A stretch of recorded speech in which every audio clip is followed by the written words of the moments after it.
Marcus wiped the grease from his hands with a torn cloth, staring at the broken hyperdrive engine sprawled across his workshop floor. The ancient freighter's parts were scattered like mechanical bones, each piece telling a story of years spent hauling cargo across the Outer Rim territories. His small repair shop on Station Omega-7 barely kept him fed, let alone wealthy. The storm outside rattled the station's hull, sending vibrations through the metal floors. Emergency lights flickered as the station's aging power grid struggled against the electromagnetic interference. Most residents had sealed themselves in their quarters, waiting for the tempest to pass. Marcus preferred working during storms. Fewer customers meant fewer interruptions. A sharp knock echoed through his workshop. Marcus frowned, checking his chronometer. Past midnight, and in this weather, nobody should be wandering the corridors. The knocking came again, more urgent this time. He opened the door to find two figures huddled in the dim hallway. Both appeared human at first glance, but something felt different. The taller one had silver hair that seemed to shimmer even in the poor lighting, while her companion possessed hair like molten copper. Their clothes were expensive but torn, and both shivered from the station's perpetual chill. "Please," the silver-haired woman said, her voice carrying an accent Marcus couldn't place. "We need shelter. Our transport was destroyed in the storm." Marcus hesitated. Station Omega-7 attracted all kinds: smugglers, mercenaries, refugees fleeing various conflicts. Getting involved with strangers rarely ended well. But something in their eyes, a desperate vulnerability, made him step aside. "Come in before you freeze," he muttered, closing the door behind them. The workshop felt cramped with 3 people inside. Marcus cleared some tools from a workbench, offering them a place to sit. The 2 women moved with unusual grace, their steps almost soundless despite the metal flooring. "I'm Marcus," he said, activating a small heating unit. "This isn't much, but it's warm and dry." "I am Lyra," the silver-haired woman replied, then gestured to her companion. "This is Ember. We are grateful for your kindness." Ember spoke for the first time, her voice softer than her sister's. Most humans would not help strangers so readily. The comment struck Marcus as odd. Why specify humans? He studied their faces more carefully, noticing subtle differences. Their eyes held an otherworldly depth, and their skin seemed almost luminescent in the workshop's harsh lighting. "Are you sisters?" Marcus asked, pulling out emergency rations from his storage locker. "Yes," Lyra answered quickly, perhaps too quickly. "We were traveling to the inner systems when the storm hit. Our ship's navigation failed."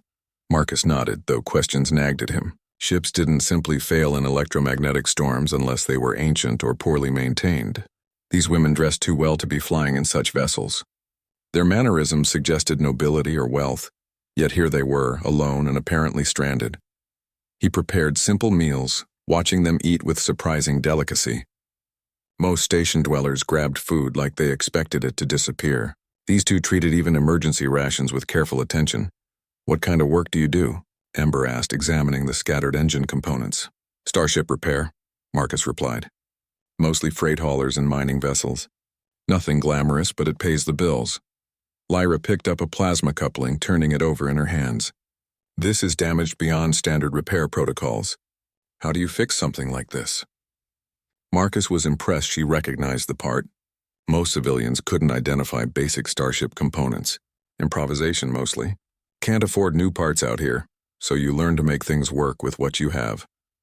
He demonstrated, showing them how he'd reinforced the coupling with salvaged materials and creative engineering. Both women watched with intense interest, asking technical questions that surprised him with their sophistication. "You have considerable skill," Lyra observed. "Such talent would be valued in the core worlds." "Maybe," Marcus shrugged. "But I like it here. No bureaucrats, no regulations, no one telling me how to do my job." Outside, the storm continued its assault on the station. Marcus offered them his small sleeping alcove while he worked through the night. They accepted gratefully, though he noticed they whispered to each other in a language he didn't recognize. As dawn approached, the storm began to subside. Marcus had made good progress on the freighter's engine, losing himself in the familiar rhythm of repair work. He glanced toward the sleeping area, where both women rested peacefully. Even in sleep, they maintained an otherworldly elegance. His comm unit chimed with an incoming message. The screen displayed an official Imperial seal, something that made Marcus's blood run cold. Imperial communications meant trouble, usually involving taxes, regulations, or conscription notices. The message was brief but alarming. All stations report unusual energy signatures detected during storm. Possible alien incursion. Report any suspicious individuals immediately. Marcus stared at the screen, pieces falling into place. The storm's timing, his unexpected guests, their unusual mannerisms and knowledge. He looked back at the sleeping women, wondering what he'd really invited into his workshop. The Imperial message continued scrolling, offering substantial rewards for information, leading to the capture of hostile alien entities. Marcus's monthly income wouldn't match the offered bounty in 5 years, but as he watched Lyra and Ember sleep, he remembered their desperate eyes, their quiet gratitude for simple kindness. Whatever they were, they hadn't threatened him. They'd eaten his food, answered his questions, and shown genuine interest in his work. Marcus deleted the Imperial message without responding. He'd made his choice the moment he opened his door. Some things mattered more than money or Imperial approval. The two women stirred as morning light filtered through the workshop's small window. They sat up gracefully, immediately alert in a way that suggested military training or natural predator instincts. "Thank you for your hospitality," Lyra said formally. "We should leave before we bring trouble to your door." "What kind of trouble?" Marcus asked directly. The sisters exchanged glances, conducting a silent conversation. Ember nodded slightly as if giving permission. "The kind that follows those who are different," Lyra replied carefully. "We do not wish our problems to become yours." Marcus considered his next words carefully. These women had secrets, possibly dangerous ones. The smart move would be letting them leave, pretending this encounter never happened. But something about their situation resonated with him. Outsiders trying to survive in a galaxy that didn't want them. "Maybe I can help with more than just shelter," he said. "If you're trying to get somewhere, I might know people who could arrange transport." Both women looked surprised by his offer. In their experience, help usually came with strings attached or hidden prices. "Why would you do this?" Ember asked. "You barely know us." Marcus smiled, the first genuine expression he'd shown since their arrival. "Because everyone deserves a chance to find where they belong, and because sometimes, helping strangers is the most human thing you can do." 3 days passed before Marcus learned just how dangerous his guests really were. He'd arranged for them to stay in his workshop's back room, officially listing them as temporary employees to avoid station security questions. Lyra and Ember proved surprisingly helpful, demonstrating mechanical knowledge that surpassed most trained technicians. The trouble started when Captain Reeves arrived with his damaged cargo hauler. The gruff spacer had been one of Marcus's regular customers for years, bringing him steady work and decent pay. But today Reeves seemed different, nervous, constantly checking over his shoulder. "Got Imperial inspectors breathing down everyone's necks," Reeves explained, watching Marcus examine his ship's blown power coupling. "They're looking for something, asking about strangers and unusual activity." Marcus kept his expression neutral, focusing on the damaged component. "When aren't the Imperials looking for something?" "This is different," Reeves insisted. "Heard they're offering serious money, enough to buy a new ship. All for information about some alien fugitives." From the corner of his eye, Marcus saw Lyra stiffen. She was organizing spare parts nearby, pretending not to listen, but her body language screamed awareness. Ember, working on a different project across the workshop, had gone completely still. "Aliens on Omega 7? Marcus laughed, forcing casualness into his voice. "This rust bucket barely has breathable air. What kind of aliens would want to hide here?" Reeves shrugged, but his eyes kept scanning the workshop. "Could be shapeshifters. Could be anything. Point is, the reward's real and people are talking." After Reeves left with his repaired ship, the workshop fell into uncomfortable silence. Marcus continued working, but tension filled the air like toxic fumes. Finally, Lyra approached his workbench. "We should leave," she said quietly. "Our presence endangers you." Marcus set down his tools, meeting her gaze directly. "Are you going to tell me what you really are? Because I'm tired of pretending I don't notice things." Ember joined her sister, both women standing with the careful balance of fighters ready for conflict. For a moment, Marcus wondered if he'd pushed too far, if his curiosity was about to get him killed. "We are not human," Lyra admitted. "Our people have been at war with your empire for decades." "Your people?" The sisters exchanged another of their silent communications. Then, to Marcus's amazement, both began to change. Their human facades shimmered and dissolved, revealing their true forms. Scales replaced skin. Elegant horns crowned their heads, and their eyes blazed with inner fire. They were beautiful and terrifying, clearly predators despite their relatively human-like appearance. "We are Dreknari," Ember said, her voice carrying new harmonics that resonated in Marcus's chest. "What you would call dragons." Marcus sat down heavily, processing this revelation. Dragons were legends in Imperial space, supposedly extinct species from the galaxy's early days. But here were two of them, standing in his workshop after he'd fed them emergency rations and shown them how to repair plasma couplings. "The Empire hunts your kind," he said, understanding flooding through him. "Our father leads the resistance against Imperial expansion," Lyra explained. "We were on a diplomatic mission when our escort was ambushed. We escaped, but our ship was damaged beyond repair.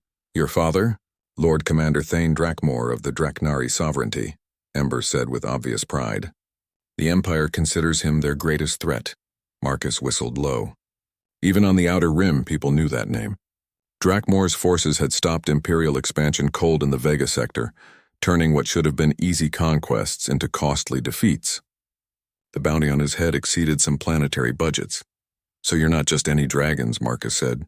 "You're his daughters, the Empire's most wanted fugitives. Now you understand why we must leave," Lyra said sadly. "Association with us means death or imprisonment." Marcus stood, pacing around his workshop. His rational mind screamed at him to turn them in, claim the reward, and disappear to some comfortable core world.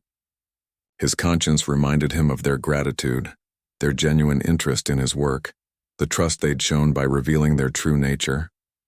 "How are you planning to get home?" he asked. "We were not," Ember admitted. "Our mission was considered one way. We hoped to establish communication with potential human allies, but the ambush suggests our plans were compromised." "Human allies? There are humans working with your people?" "Some," Lyra nodded. "Not everyone supports the Empire's expansion policies, but they must remain hidden or face execution for treason." Marcus walked to his communications console, staring at the equipment he used to coordinate repairs and parts orders. With minor modifications, it could reach beyond the Outer Rim, potentially contacting Dreknari forces. The risk would be enormous. Imperial monitoring stations tracked all long-range communications. "I might be able to get a message to your people," he said slowly, "but it would take time and there's no guarantee." Both sisters stared at him in shock. "You would do this?" Lyra asked, "knowing the consequences?" "The Empire's been squeezing stations like this for years," Marcus replied. "Higher taxes, more regulations conscripting our young people for their expansion wars. Maybe it's time someone fought back." Over the next several hours, Marcus worked to modify his communications array. The sisters helped, their technical knowledge proving invaluable. They understood Imperial encryption better than most human engineers, having studied captured equipment for years. "Your father trained you well," Marcus observed, watching Lyra bypass a security protocol with elegant efficiency. "He insisted we learn everything about human technology," she replied. "Know your enemy," he always said. "Am I your enemy?" Marcus asked. Ember looked up from her work, her dragon eyes meeting his. "We are not certain what you are, Marcus Chen, but you are not our enemy." As they worked, the sisters told him about their world, a place of crystal cities and floating islands, where dragons soared between the stars and technology merged with natural abilities. "It sounded like paradise compared to the cramped, polluted stations of Imperial space." "Why are you fighting us?" Marcus asked. "The Empire claims it brings order and prosperity." "The Empire brings slavery," Lyra said bitterly. "They strip worlds of resources, conscript populations, destroy anything that doesn't fit their vision of order. We have seen what happens to species that surrender." Marcus had seen enough Imperial policies to recognize the truth in her words. The Outer Rim stations existed to feed the core worlds, their people working dangerous jobs for subsistence wages while Imperial bureaucrats lived in luxury. The communication array finally came online, its modified systems reaching beyond normal space lanes. Marcus input coordinates the sisters provided, hoping their information was current. The message they composed was brief, a coded transmission indicating their location and requesting extraction. "Now we wait," Marcus said, shutting down the array before Imperial monitors could trace the signal. "Thank you," Ember said simply. "You risk everything for strangers." "Maybe," Marcus replied. "Or maybe I'm investing in a future where mechanics like me don't have to choose between survival and freedom." Outside the workshop, Omega-7 continued its dreary existence, unaware that two dragon princesses worked alongside a human mechanic, planning their escape from the greatest military force in known space. But change was coming, whether the Empire was ready or not. The Imperial cruiser arrived 2 days after Marcus sent the coded transmission. Its massive bulk dwarfed Station Omega-7, casting the entire structure in shadow as it assumed position. Through his workshop's small viewport, Marcus watched deployment shuttles ferry troops to the station's docking bays. "Search protocols are in effect," announced Commander Voss over the station-wide communication system. "All residents will remain in their quarters during inspection procedures.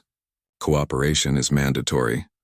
Lyra and Ember had returned to human form, but tension radiated from them like heat from an engine core. Marcus sealed his workshop's back room, creating a hidden compartment behind false panels he'd installed years ago for storing valuable parts. "Stay quiet. Stay hidden," he instructed. "Imperial scanners are good, but they're looking for energy signatures, not life signs." Heavy footsteps echoed through the station's corridors as search teams began their systematic sweep. Marcus busied himself with routine maintenance, trying to appear normal when his heart hammered against his ribs. The workshop door burst open without warning. 3 Imperial soldiers entered, their weapons drawn and scanners active. Behind them walked Commander Voss himself, a thin man with cold eyes and the bearing of someone accustomed to absolute authority. Marcus Chen, Voss read from his datapad. "Station resident for 8 years. Mechanic specializing in civilian vessel repair." "That's right," Marcus replied, not stopping his work on an engine component. "Can I help you with something?" "We're tracking unusual energy signatures from this sector. Our records show several anomalous transmissions originated near your location." Marcus shrugged, indicating his communication equipment. "I coordinate with suppliers across 3 systems. A lot of traffic goes through here." One soldier ran his scanner over the workshop's equipment, the device emitting soft beeps as it cataloged various energy sources. Marcus held his breath as the scanner passed near the hidden compartment, but the readings showed nothing unusual. "Your assistant's records show 2 temporary employees," Voss noted. "Where are they?" "Contract ended yesterday," Marcus lied smoothly. "They moved on to find work in the inner systems." Voss stepped closer, his scanner focused on Marcus himself. "You seem nervous, citizen. Is there something you wish to report?" "Imperial inspections make everyone nervous," Marcus replied. "We're simple people out here. Don't want any trouble." The commander studied him for long moments, clearly suspicious but lacking concrete evidence. Imperial doctrine emphasized efficiency. They couldn't search every hiding place on every station without proof of wrongdoing. "We'll be monitoring all communications from this sector," Voss warned. "Any suspicious activity will be investigated thoroughly." After the search team left, Marcus waited a full hour before releasing the sisters from their hiding place. They emerged stiff but unharmed, their faces grim with understanding of how close they'd come to capture. "They will return," Lyra said. "Imperial commanders do not abandon hunts easily." "Then we need to accelerate our timeline," Marcus replied, activating his modified communication array. "Let's see if anyone heard our message." The response came within minutes, a burst transmission using Draknari encryption protocols. Marcus watched the sisters translate, their expressions shifting from hope to concern. "A rescue ship approaches," Ember explained, "but Imperial forces have detected it. There will be a battle." Through the station's viewports, they could see distant flashes of light as weapons fire erupted in the void. The Imperial cruiser had launched interceptors, engaging what appeared to be a small Draknari vessel against overwhelming odds.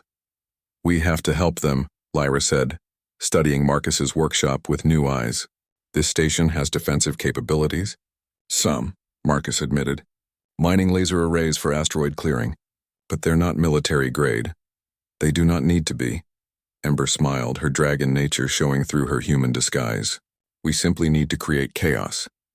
Working together, they access the station's industrial systems.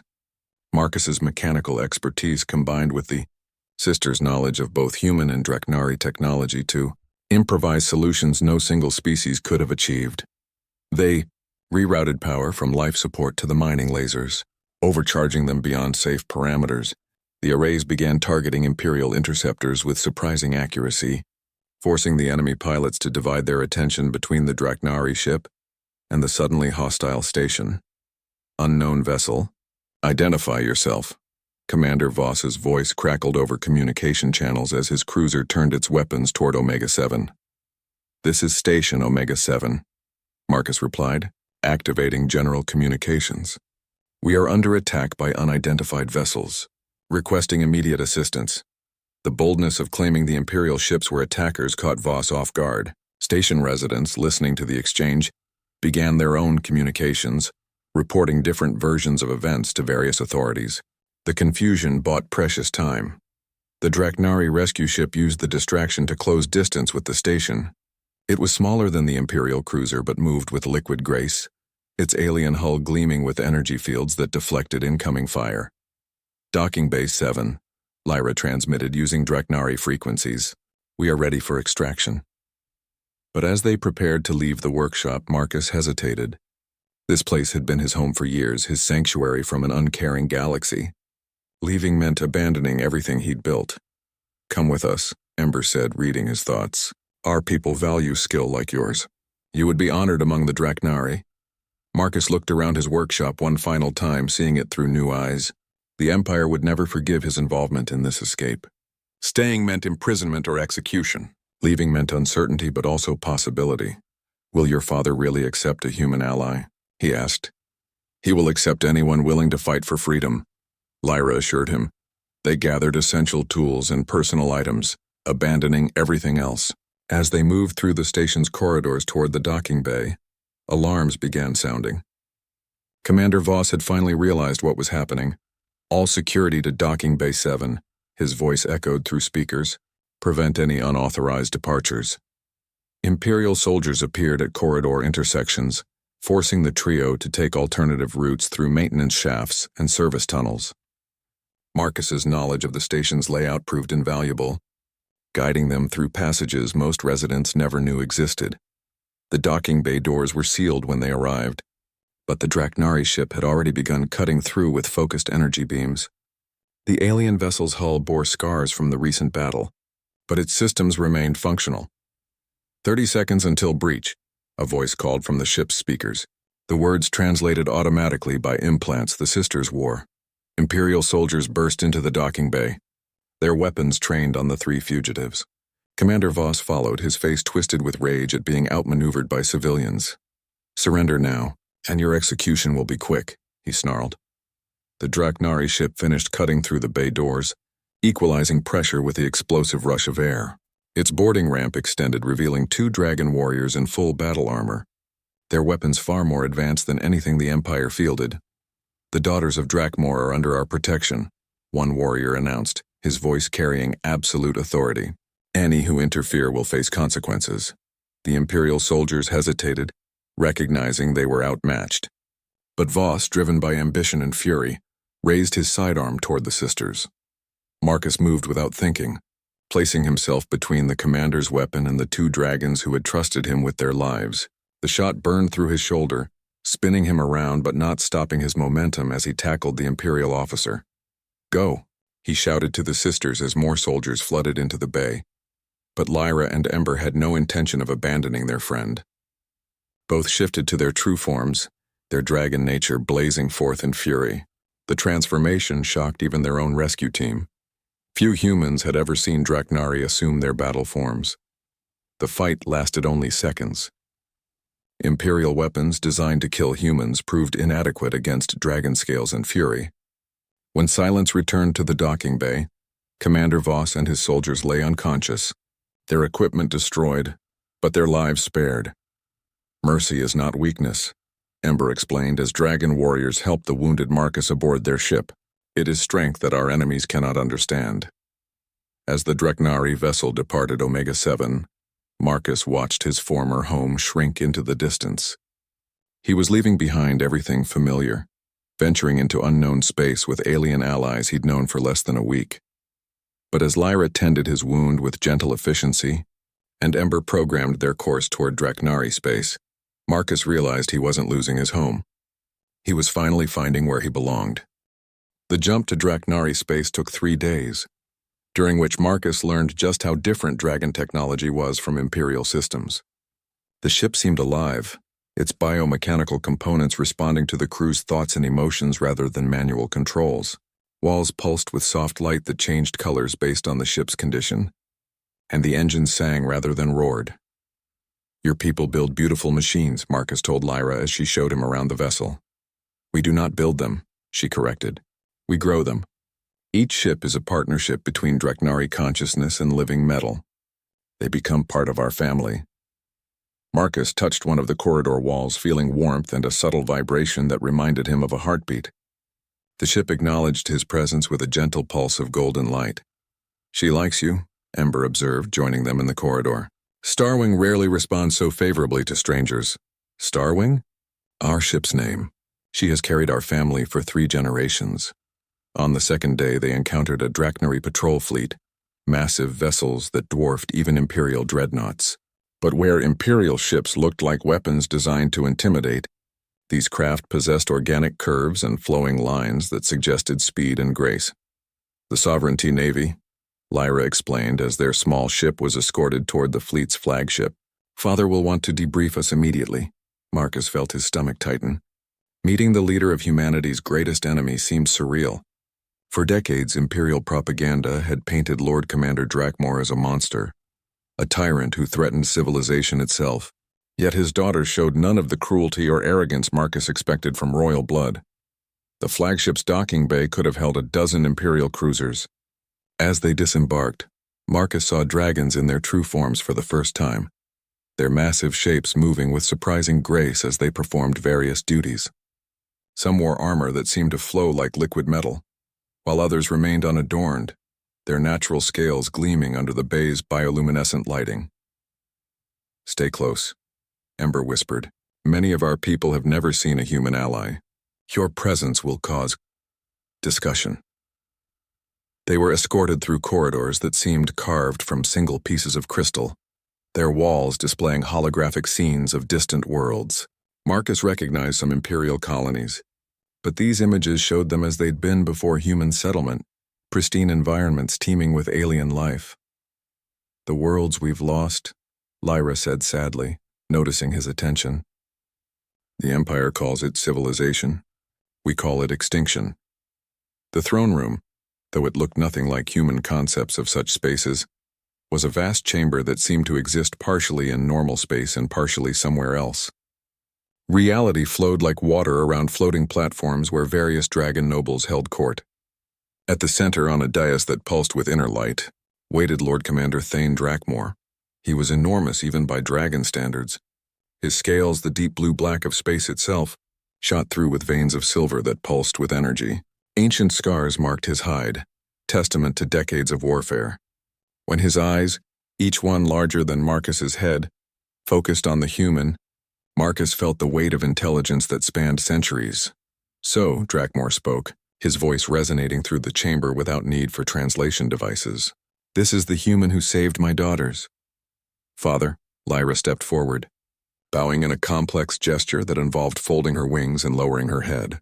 "Marcus Chen risked everything to help us. He deserves honor, not interrogation. Peace, daughter. I merely wish to understand what manner of human chooses dragons over his own empire." Marcus stepped forward, fighting the urge to run. Being in the presence of such raw power was like standing next to a fusion reactor. You could feel the energy waiting to be unleashed. "With respect, Lord Commander, I didn't choose dragons over humans. I chose freedom over tyranny."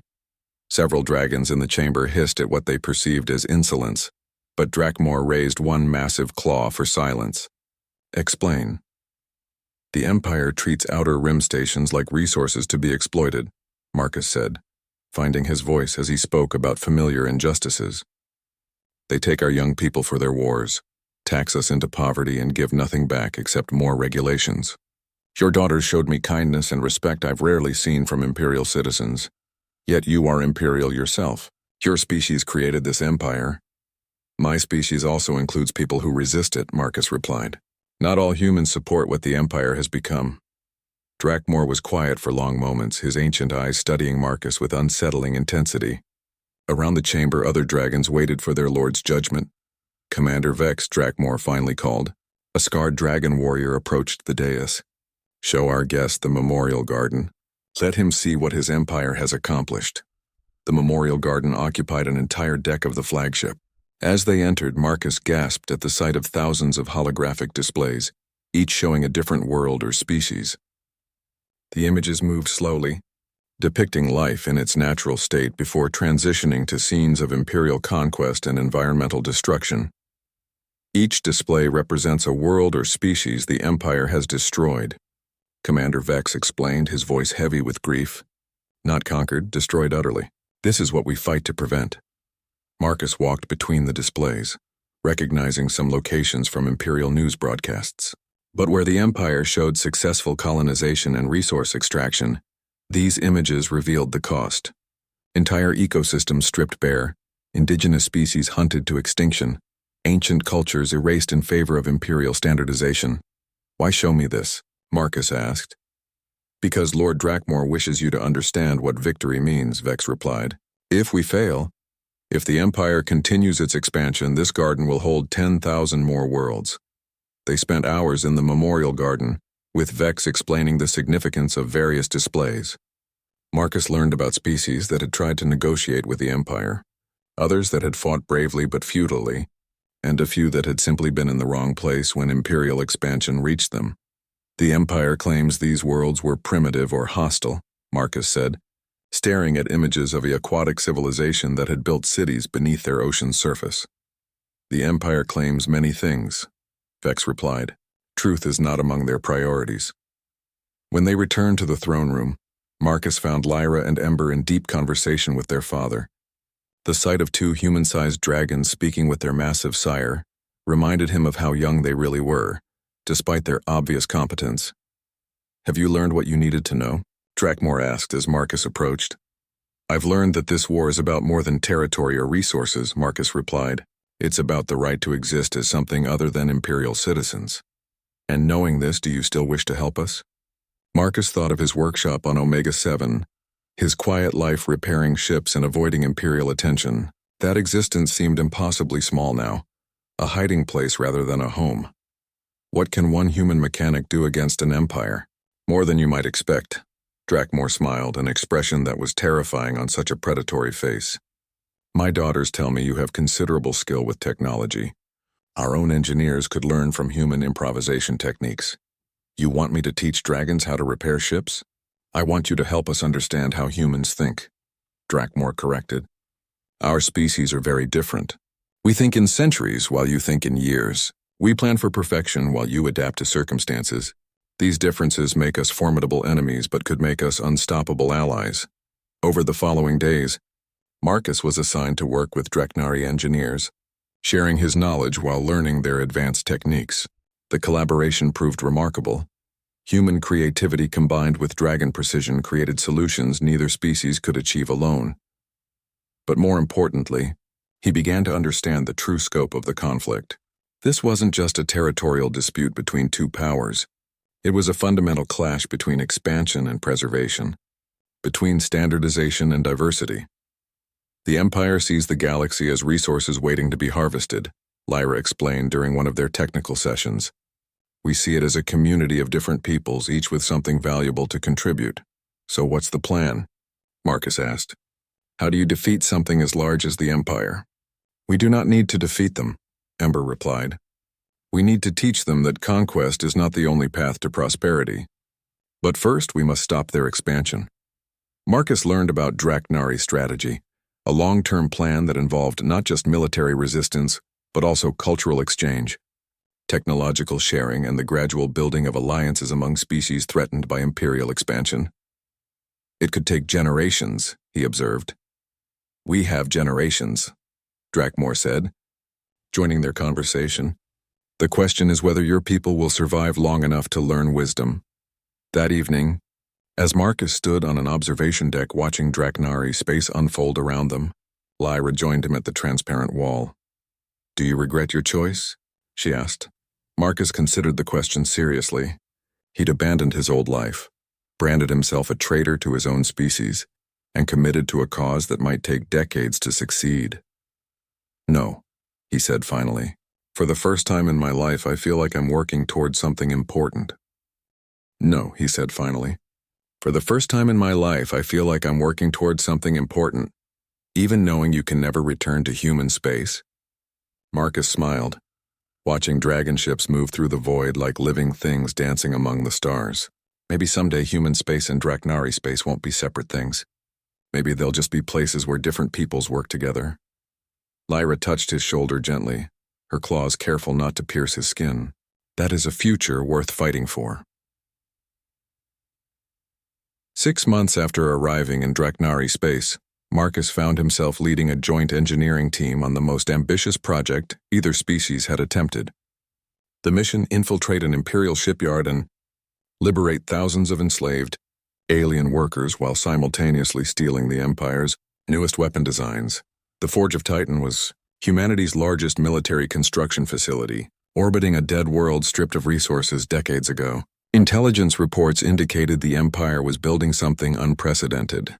There are ships capable of destroying entire planets in minutes, rather than hours. The facility processes materials from 17 different star systems. Commander Vex briefed the strike team aboard their modified transport. Over 40,000 beings work there, most against their will. Slave species from conquered worlds provide labor the Empire considers too dangerous for human workers. Marcus studied the facility's schematics, his human perspective providing insights the dragons had missed. These maintenance shafts connect to the main power grid. If we can access them, we could disable security systems throughout the complex. The risk is considerable, Lyra noted. She wore human disguise again, preparing to infiltrate alongside Marcus while Ember and the Dragon Warriors waited in reserve. Imperial security has been increased since our escape from Omega 7, which is why they won't expect us to attack their most heavily defended installation, Marcus replied. Their ship approached the forge using stolen Imperial transponder codes, appearing on sensors as a routine supply vessel. Marcus had spent weeks studying Imperial bureaucracy, learning to forge the endless documentation required for shipyard operations. The docking process went smoothly until an Imperial security officer boarded for inspection. Lieutenant Hayes was young, ambitious, and suspicious of everything, exactly the type of officer who could ruin their mission before it began. Your manifest lists specialized components for Project Sunbreaker, Hayes noted, scanning his datapad. I don't have authorization for that classification level. Check with your superior, Marcus suggested, maintaining the bored expression of a freight hauler tired of bureaucratic delays. We're on a tight schedule. While Hayes contacted his commander, Marcus exchanged glances with Lyra. They both knew Project Sunbreaker was their real target, the Empire's planet-killing weapon system. Finding it mentioned in routine shipping manifests suggested the project was further advanced than intelligence had indicated. Authorization confirmed, Hayes announced, though he still seemed unsatisfied. You'll be escorted to Docking Bay 7. No deviations from assigned routes. The escort consisted of 2 armed guards who barely paid attention to their charges. Imperial arrogance worked in the infiltrators' favor. Who would be foolish enough to attack the Empire's most secure facility? As they moved through the forge's corridors, Marcus was struck by the facility's scale. Thousands of beings labored in sections visible through transparent barriers. Most appeared to be non-human species he didn't recognize, their faces bearing the hollow expressions of those who had given up hope. Stay focused, Lyra whispered, sensing his emotional response. We will help them, but only if we complete our mission. Their assigned route took them past several restricted areas, each one heavily guarded and sealed with security doors that required multiple authorization codes. But Marcus noticed something the Imperial designers had overlooked: maintenance access points that connected to the facility's original construction systems. The forge was built in sections, he murmured, to Lyra as they pretended to inspect shipping containers. Each section has its own power and life support grid, but they're all connected through service tunnels the security systems don't monitor. During their scheduled rest period, they made their move. Marcus's mechanical knowledge allowed them to access service areas without triggering alarms, while Lyra's enhanced senses helped them avoid security patrols. They moved through the forge's hidden arteries like antibodies through a bloodstream, gathering information and planting devices that would aid the coming liberation. The Project Sunbreaker laboratory occupied an entire section of the facility's core. Through observation windows, they watched human scientists working alongside enslaved alien engineers, forcing conquered species to build weapons that would destroy others like them. The irony is deliberate, Lyra said quietly, recognizing the psychological warfare aspect. Break their spirits by making them complicit in genocide. But as they observed the project, Marcus realized something that made his blood run cold. The weapon systems being constructed weren't just planet killers. They were specifically designed to penetrate Draknari defensive shields. The Empire had been studying dragon technology, learning to counter it. We need those technical specifications, he told Lyra. If they deploy these weapons, your people won't be able to defend their worlds. Accessing the secure laboratory required more risk than their original plan allowed. Marcus used his knowledge of Imperial systems to create false work orders, while Lyra employed abilities her human disguise concealed. Together, they infiltrated the most classified project in Imperial space. Inside the laboratory, they found horrors that exceeded their worst expectations. Alien prisoners were being used as test subjects, their species' unique physiologies studied to create more effective weapons.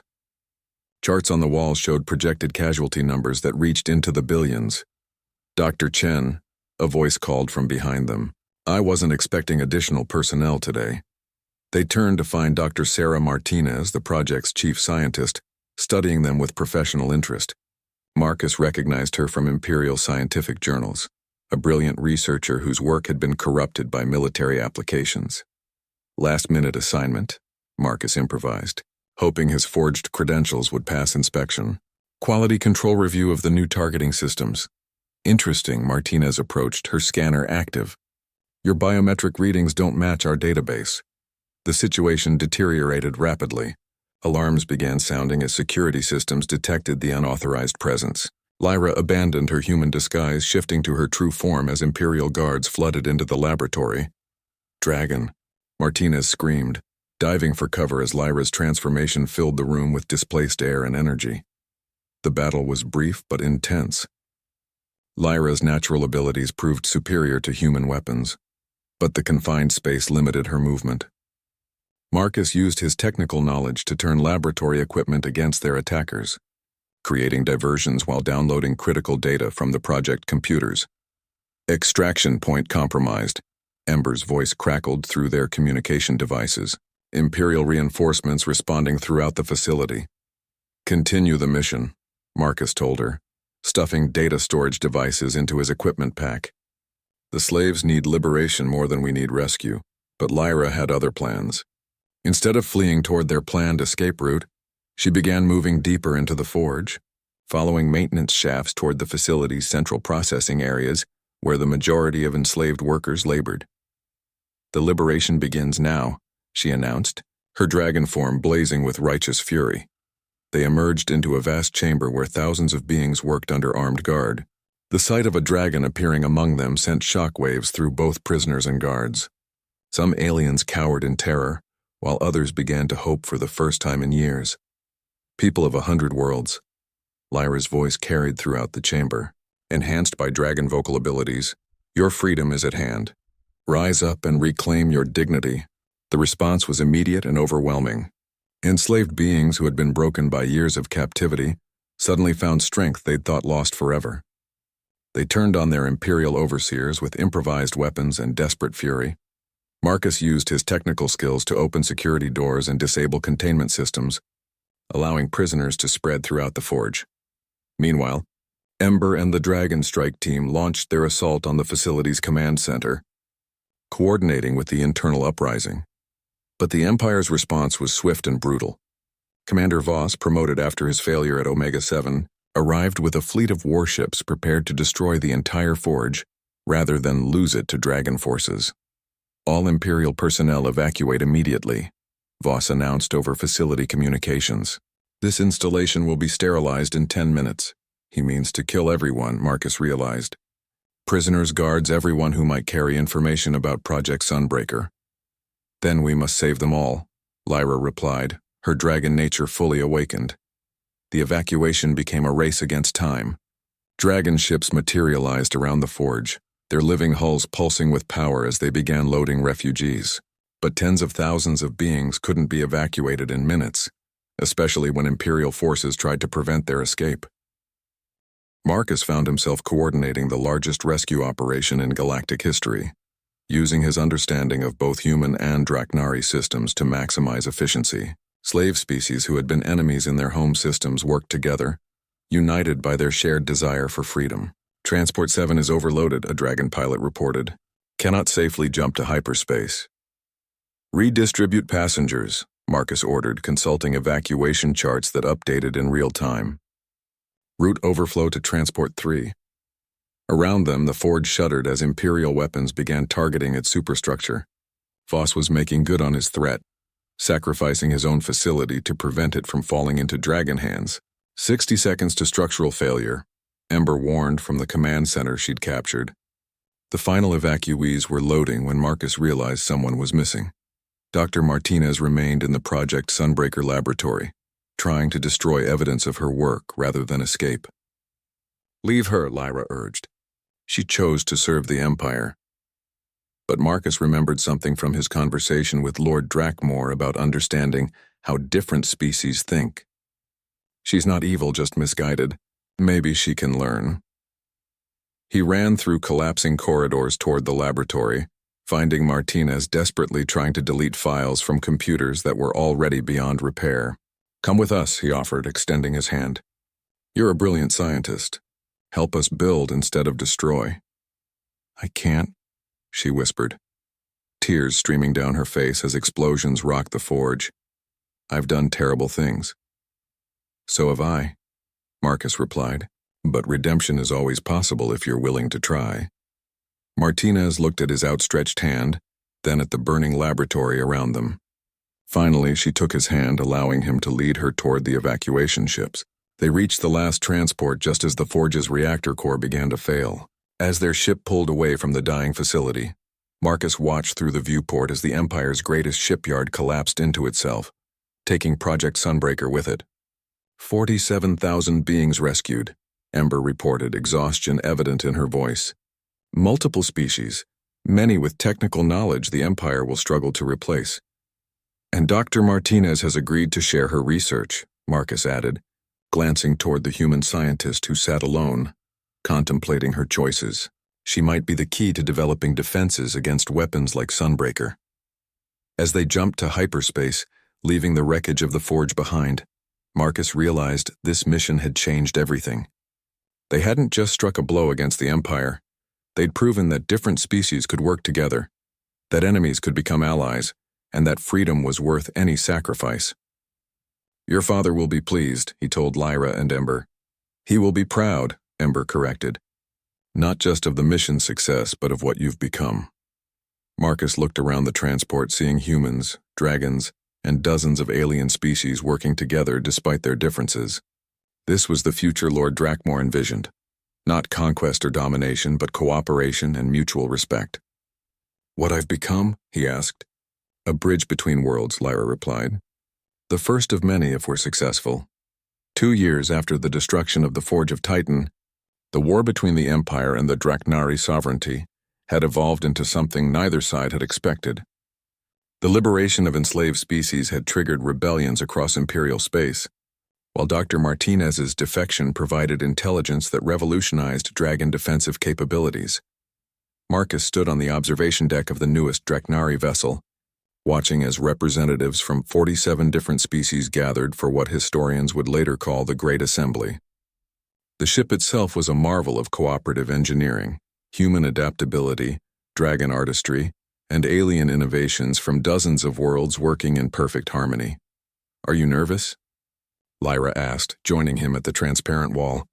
Over the past 2 years, she had grown into her role as a diplomatic liaison, her natural empathy making her invaluable in negotiations with newly liberated species.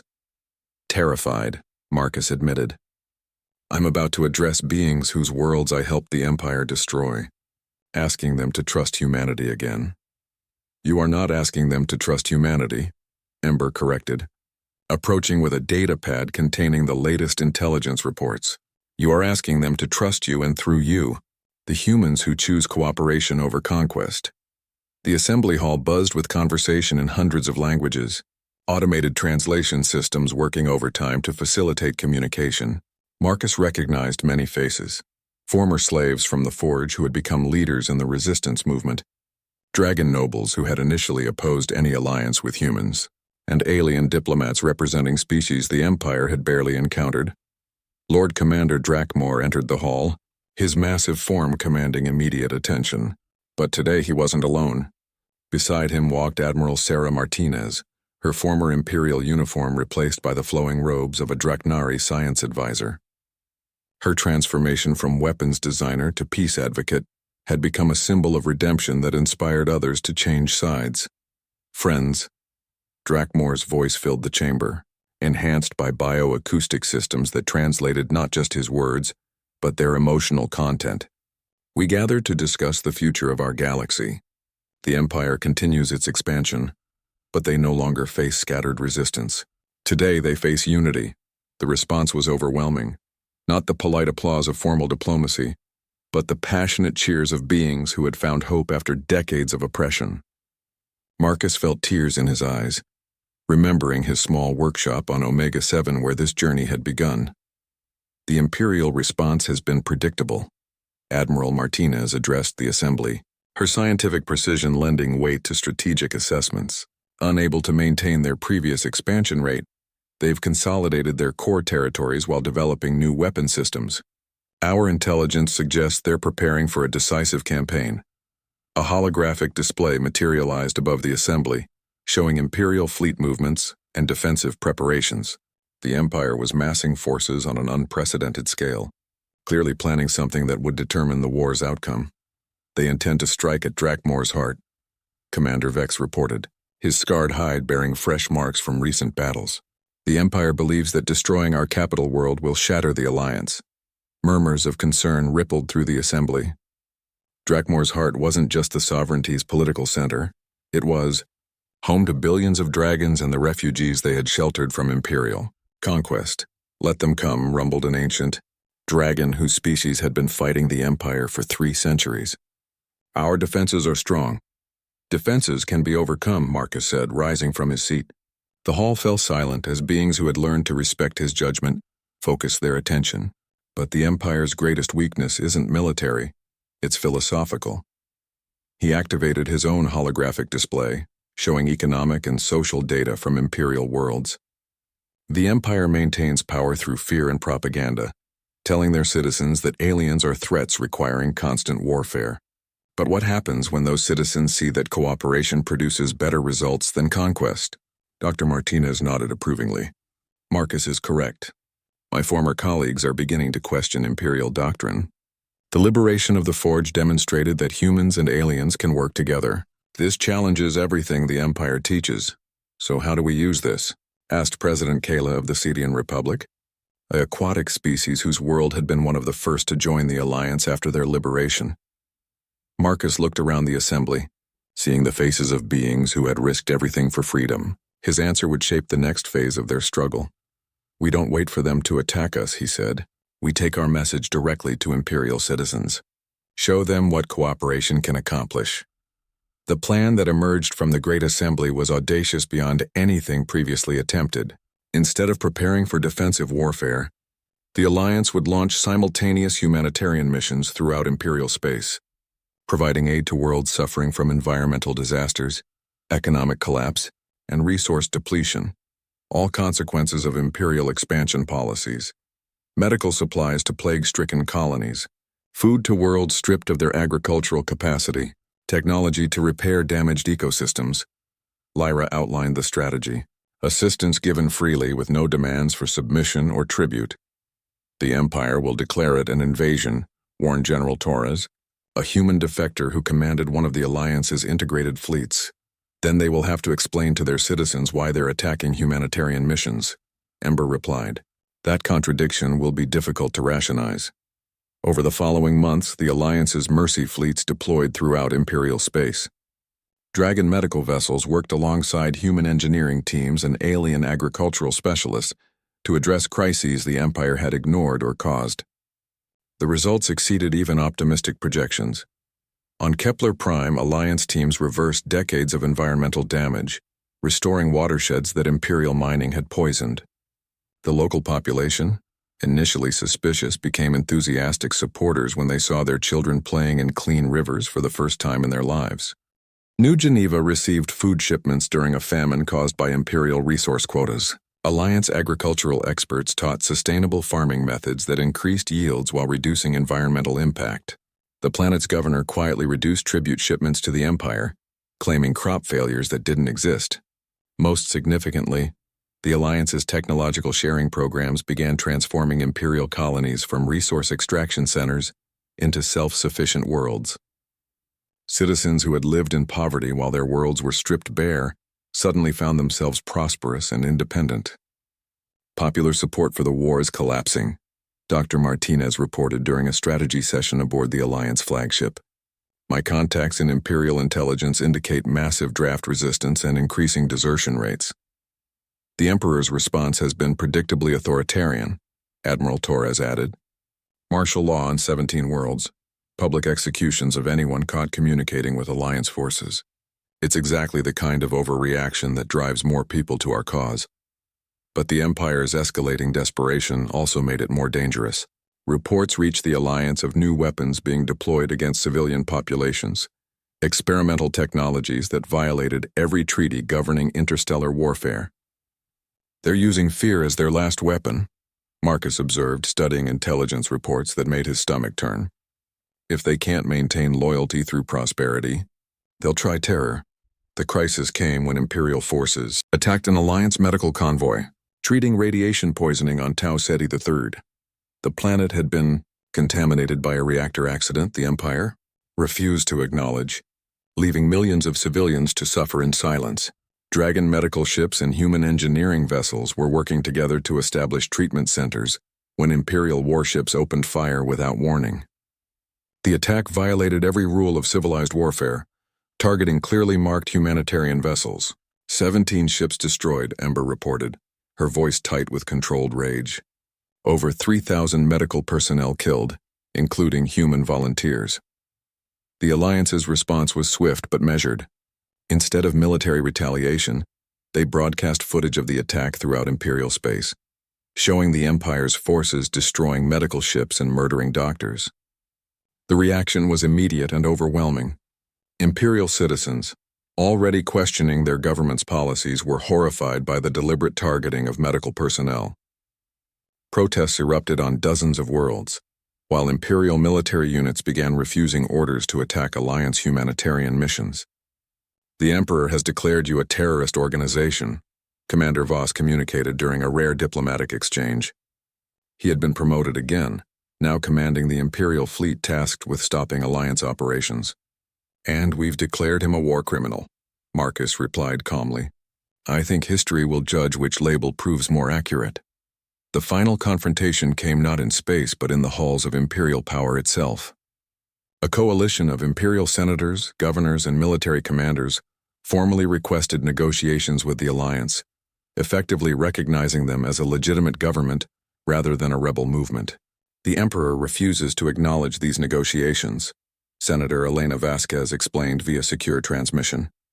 She represented a growing faction within the Imperial government that opposed the war. But he's losing control. Half the Senate supports opening diplomatic relations. What are you proposing? Lord Drakmore asked, his ancient wisdom recognizing the historical significance of the moment. A federal structure, Senator Vasquez replied. Independent worlds choosing their own governments while maintaining peaceful relations with neighbors. No more forced expansion, no more tributary states.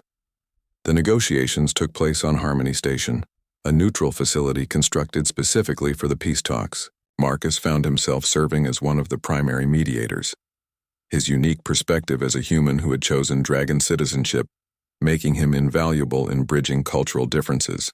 The talks nearly collapsed several times, particularly when Imperial hardliners attempted to assassinate the dragon delegation. But each crisis was overcome through the cooperation, that had made the alliance possible. The Emperor will never accept these terms, General Hayes warned during a private meeting with alliance representatives. Then perhaps it's time for the Empire to have a new emperor, Dr. Martinez suggested quietly. The end came not through military defeat, but through democratic choice. Imperial worlds began declaring independence from central authority, forming their own governments based on alliance principles of cooperation and mutual respect. The Empire's military, demoralized by years of fighting an increasingly unpopular war, began standing down rather than fighting their own civilians. Emperor Constantine III abdicated rather than face trial for war crimes, fleeing to a remote colony world where he lived in exile. His successor, Empress Maria the Freer, formally recognized the Galactic Alliance as a legitimate federation of independent worlds. "It's over," Lyra said, watching celebration displays from hundreds of worlds light up their command center screens. "No," Marcus corrected, thinking of all the work ahead, rebuilding damaged worlds, integrating former enemies into peaceful communities, establishing new forms of government that respected diversity while maintaining stability. It's just beginning. Years later, when historians wrote about the transformation from imperial conquest to galactic cooperation, they would debate which moment marked the turning point. Some cited the liberation of the Forge, others the Great Assembly, and many pointed to the first humanitarian missions.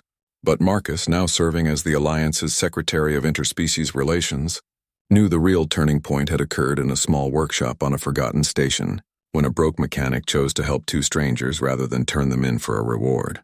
Standing on the observation deck of New Harmony, the Alliance's capital station built cooperatively by dozens of species, Marcus watched ships from across the galaxy arriving with goods, ideas and friendship rather than weapons and conquest. Lyra and Ember, now ambassadors representing the Dragon Worlds in the Alliance Council, joined him at the viewing wall. All three had changed over the years.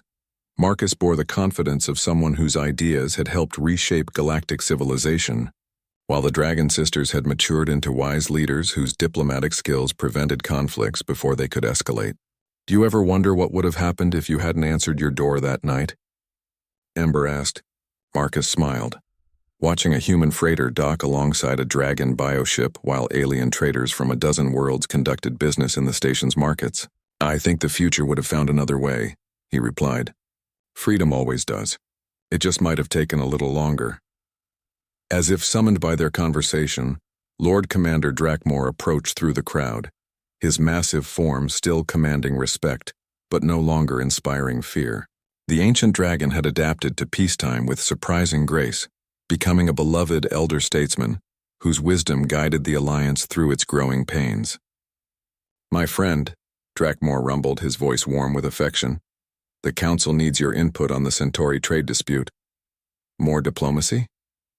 Marcus sighed in mock frustration. "I used to just fix engines. And now you help fix entire civilizations," Lyra laughed. "Much more complicated, but the principles are the same. Find what's broken, understand why it doesn't work, and build something better."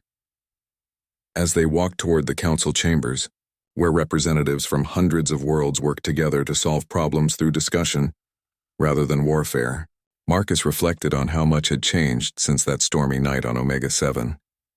He had been a broke mechanic seeking only to survive. Now he was helping to build a future where all beings could thrive. Sometimes the most important journeys began with the simplest acts of kindness. The galaxy was vast, full of challenges and opportunities that would take generations to fully explore. But for the first time in centuries, those challenges would be met through cooperation rather than conquest, with wisdom rather than weapons. And somewhere in the depths of space, new stories were beginning, tales of different species working together, of enemies becoming friends, and of the simple truth that the universe was better when its peoples chose to build bridges instead of walls.